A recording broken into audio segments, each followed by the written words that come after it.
How to change default search engine in Google Chrome. Hey everybody, welcome back to our YouTube channel. In today's video, you will learn how you can change the default search engine. So without any further delay, let us jump right into the process. Start by opening up your web application. And if you would like to change this search engine of Microsoft Bing to Google or any other, then all you have to do is click on the three dot icon and click on the settings. Here you will see search engine, click onto it and click onto Microsoft Bing and switch it on to Google.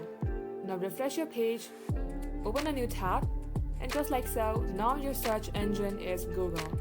That wraps up today's tutorial. Thank you for watching the video till the very end. In case that helped you in any ways, then make sure to like and subscribe.